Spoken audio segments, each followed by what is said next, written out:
बड़ा अफसोस है। अब क्यों ना मुझसे पाकिस्तान के लीडरों के बारे में पूछ रहे हो आप कैसे आप इन दोनों चीजों को कहाँ से जोड़ रहे हैं? जो हुआ बड़ा अफसोस है, नहीं होना चाहिए था। इंडस वाटर ट्रीटी का इन चीजों से क्या लेना देना? ये प्रोजेक्ट्स जो बने हैं ये तो as per Indus water treaty बने। आप क्यों ना मुझसे पाकिस्तान के लीडरों के बारे में पूछ रहे हो? आप हमारे मुल्क के बारे में पूछ रहे हो। आज हम कोई बड़े फैसले करने के लिए यहाँ नहीं आए थे।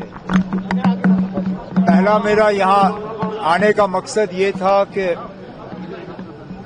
मैं रामबन के लोगों को ये एहसास देना चाहता था कि बेशक पहलगाम में एक बहुत बड़ा हादसा पेश आया, लेकिन हम रामबन के लोगों को भूले नहीं हैं। मैं नहीं चाहता था कि रामबन के लोगों को ये लगे कि अब हमारी सारी तवज्जो जो है वो पहलगाम की तरफ है और रामबन को हम भूल गए। तो जैसे ही श्रीनगर में मेरा काम थोड़ा कम पड़ा, मैं फटाफट रामबन आया, अपने साथियों से मिला, एडमिनिस्ट्रेशन से हालात के बारे में मैंने जायजा लिया। हाईवे वन वे ट्रैफिक के लिए खोल दिया गया है।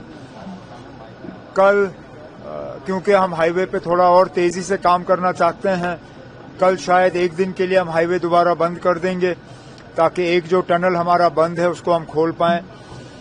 उसके साथ साथ जो रेस्टोरेशन का काम है उसमें और तेजी लाने के लिए जो पैसे जो है रिलीज होने चाहिए जम्मू से वो रिलीज हो गए हैं।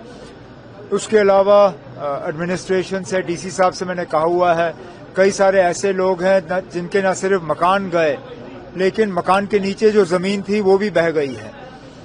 अब डीसी साहब से मैंने कहा हुआ है कि ऑल्टरनेट इनको 5 मरला जमीन का प्लॉट मिले, उसके लिए वो ऑल्टरनेट साइट ढूंढें। ऑल्टरनेट साइट मिलते ही हम इनको जो है वो 5 मरला जमीन जो है वो ट्रांसफर कर देंगे।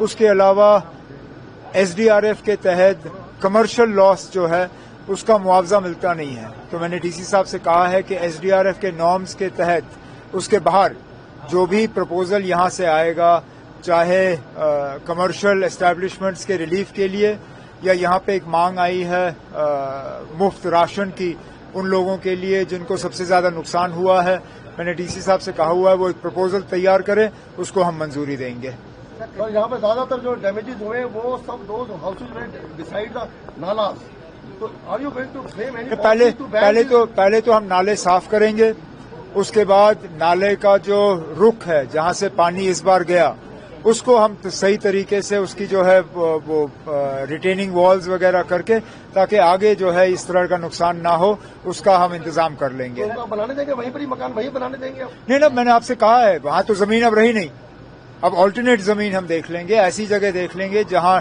नाले ना हो, जहां पे इस तरह का जो है नुकसान ना हो, वही हम देख लेंगे। पाकिस्तान ने कहा है कि हम न्यूट्रलाइज इन्वेस्टिगेशन कराने के लिए तैयार हैं, हिंदुस्तान से मिलकर इन्वेस्टिगेशन कराने के लिए तैयार है अटैक पे।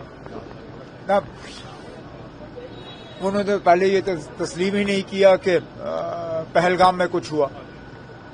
सबसे पहले क्या कहा उन्होंने? कहा कि ये हिंदुस्तान ने खुद कराया। अब जिन लोगों ने पहले ही हमारे ही ऊपर ही जो है इल्जाम तलाशी की, अब उसके बाद तो फिर मुश्किल है ना और कुछ कहना। बाकी मैं उनकी बातों में कोई ज्यादा तबसरा करना नहीं चाहता हूं। जो हुआ बड़ा अफसोस है, नहीं होना चाहिए था। Sir, Indus water treaty hold किया गया है, लेकिन पहले हम देखें क्योंकि पानी के जमा होने की वजह से कहीं लोग यहाँ बेघर हो रहे हैं, क्या लग रहा है आपको कि इस सब को लेकर किस तरह से जो एग्जाम आप इन दोनों चीजों को कहाँ से जोड़ रहे हैं? आप इंडस वाटर ट्रीटी का इन चीजों से क्या लेना देना? ये प्रोजेक्ट्स जो बने हैं ये तो as per Indus water treaty बने, तो इंडस वाटर ट्रीटी का सस्पेंड होना ना होना उनका इन प्रोजेक्टों से क्या लेना देना? आप क्यों ना मुझसे पाकिस्तान के लीडरों के बारे में पूछ रहे हो? आप हमारे मुल्क के बारे में पूछ